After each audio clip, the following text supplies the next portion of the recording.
Now the fifth question is x of n is equal to minus 1 raised to n cos pi by 3 n u of n. Okay, so here you can see the z transform that you're going to apply is to the cosine function, right? So we know the equation for the cosine z transform of the cosine function, that is we know that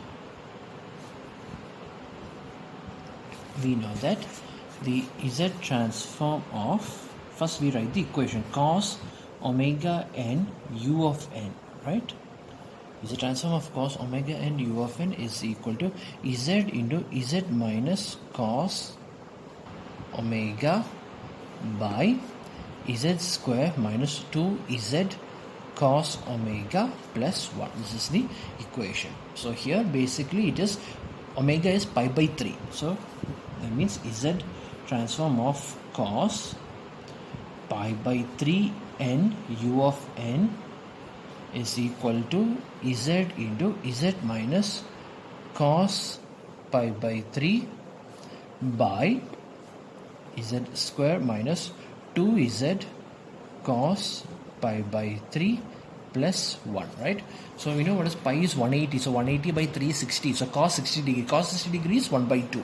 In other words, this is z into z minus 1 by 2 by, this is z square minus 2z into 1 by 2 plus 1.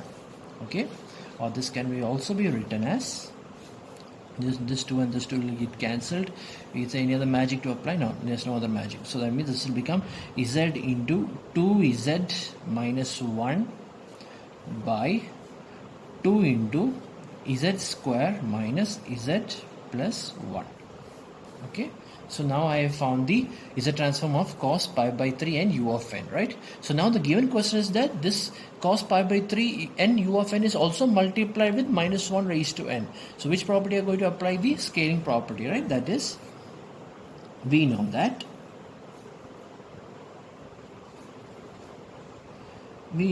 the z transform of a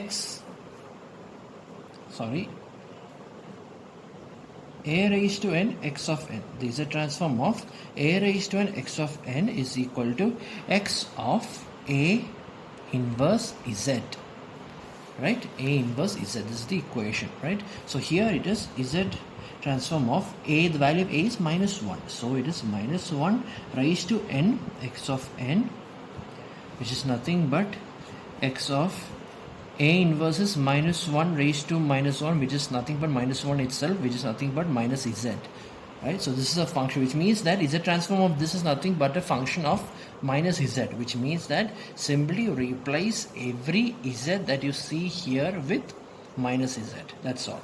So that means the z transform of minus 1 raised to n cos pi by 3 n u of n is nothing but minus z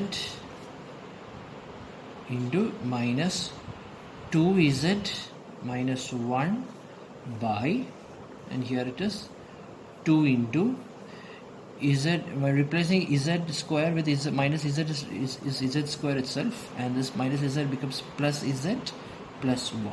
Okay, or in other words, in your ROC is also magnitude of z greater than 2, right? Because no, not 2, it is minus 1 or 1 itself, 1, right? So which means that basically this becomes z into 2z plus 1 by 2 into z square plus z plus 1, right? Or I can say that the z transform of minus 1 raised to n cos pi by 3 n u of n is nothing but z into z plus 1 by 2 is 0.5 by z square plus z plus 1. So this is how we do the question. Okay, now let's do the sixth question. Sixth question here, given that x of n is equal to, let me check what is the sixth question. X of n is equal to 2 raised to n sine pi by 4n u of n. 2 raised to n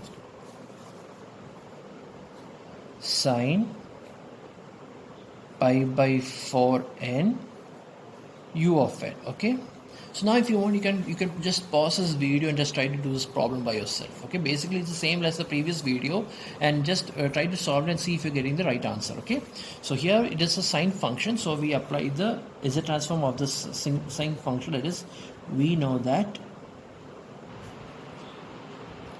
the z transform of sine omega n u of n is nothing but z sine omega by z square minus 2z cos omega plus 1.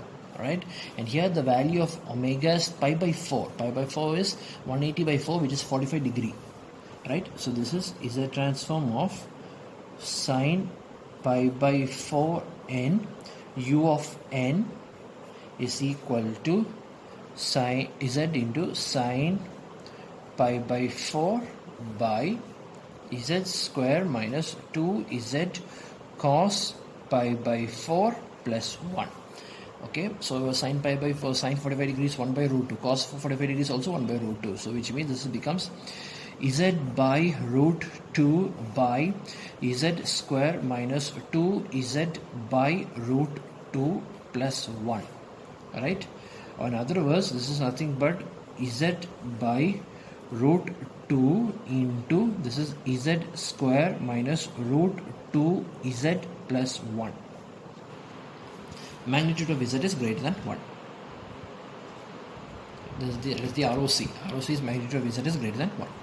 So now what I'm going to do is that I'm going to apply my scaling property, and that is, we know that the z transform of a raised to n x of n is nothing but x of a inverse z, and here the value of a, given the value of a is 2, which means that the z transform of 2 raised to n x of n is nothing but x of 2 inverse z.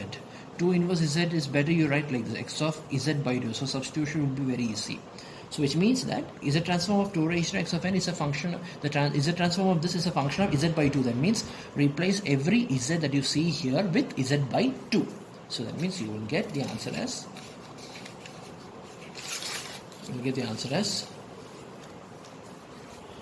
z transform of 2 raised to n sine pi by 4n u of n is nothing but,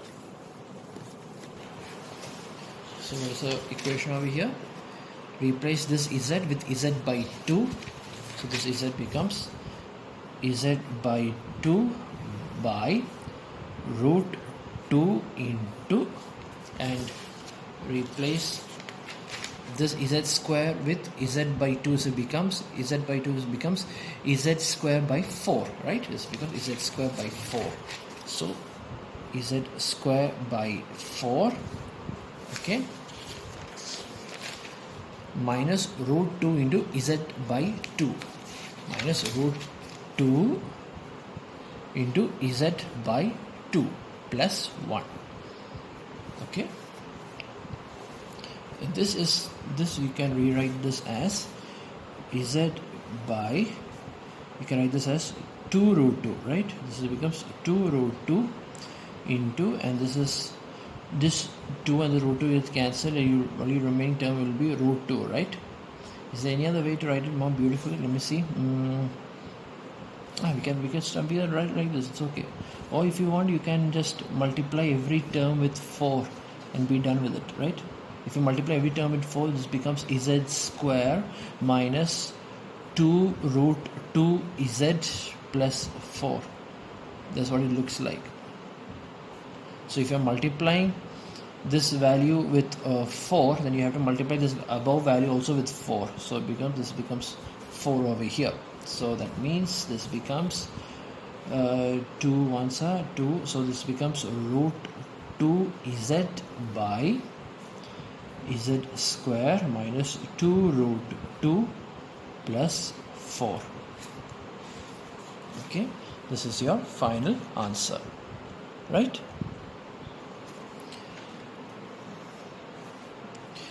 And your ROC is magnitude of z is greater than 2, right? Because here it is a raised to n is 2, the value of a is 2, so therefore the ROC is also greater than 2.